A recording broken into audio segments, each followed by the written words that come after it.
បាទជំរាបសួរវីដេអូនេះខ្ញុំធ្វើការផ្លាស់ប្ដូរពី GoPro ថតសកម្មភាពខាងក្រៅផ្ទាល់ទៅជាទូរស័ព្ទសម្រាប់ថតសកម្មភាពពីអេក្រង់កាមេរ៉ានៅពេលថតរូបផ្សេងៗឧបករណ៍ដែលយកមកប្រើសម្រាប់ភ្ជាប់ជាមួយកាមេរ៉ាមានដូចជាជើងចាប់ទូរស័ព្ទ Mark Ulanzi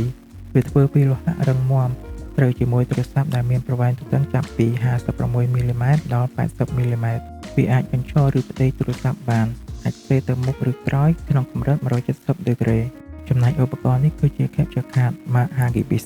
អាចចាប់យករូបភាពក្នុងកម្រិត 4K 60Hz តាមរយៈរន្ធដោត HDMI ពីឧបករណ៍ផ្សេងៗដូចជាកាមេរ៉ាដែលខ្ញុំយកមកបង្ហាញក្នុងវីដេអូនេះជាដើមរួចវាធ្វើការបំប្លែងនិងអាចបង្ហាញរូបភាពក្នុងកម្រិត 1080p 60Hz ជាមួយនឹងឌុយដោត USB 3.0 ប្រភេទ Type C ឬ Type A ហើយវាក៏មានភ្ជាប់មកជាមួយនៅរន្ធសាកថ្ម 2D ដែលមានកម្លាំង100វ៉ាត់ហើយមួយនេះវិញគឺជាខ្សែ mini HDMI ទៅជា HDMI សម្រាប់ភ្ជាប់ពីកាមេរ៉ាទៅកាន់ Capture Card វាជាប្រភេទខ្សែរំបូរជុំអាចយឺតវែងខ្លីតាមតម្រូវការប្រវែងចាប់ពី30 cm ដល់90 cm ឥឡូវខ្ញុំធ្វើការភ្ជាប់ជើងចាប់ទូរស័ព្ទជាមួយនឹងកាមេរ៉ាតាមរយៈ Cold Zoom Mount ទៅកាន់ Hot Zoom Mount របស់កាមេរ៉ា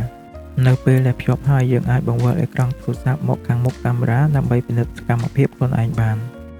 បន្ទាប់មកខ្ញុំដោតឌុយ mini HDMI ទៅកាមេរ៉ាហើយចំម្ខាងទៀតនៃខ្សែគឺឌុយ HDMI ដោតទៅ Capture Card ចំពោះខ្សែ mini HDMI ទៅ HDMI នេះគឺអាចបង្ហាញរូបភាពក្នុងកម្រិត 8K 60Hz ឬ 4K 120Hz ចុងក្រោយខ្ញុំភ្ជាប់ដោយ USB Type C ទៅទូរស័ព្ទក្រោយពីផ្លាស់ប្ដូរ GoPro ទៅជាទូរស័ព្ទដើម្បីអាចថតសកម្មភាពផ្សេងៗចេញពីកាមេរ៉ាបានខ្ញុំជឿថាវីដេអូនៃសកម្មភាពក្នុងការថតរូបរបស់ខ្ញុំក្រោយៗនឹងមានគុណភាពល្អជាងវីដេអូមុនៗបាទអរគុណសម្រាប់ការ like វីដេអូនិង Subscribe Channel ឬ Follow Page របស់ខ្ញុំជម្រាបលា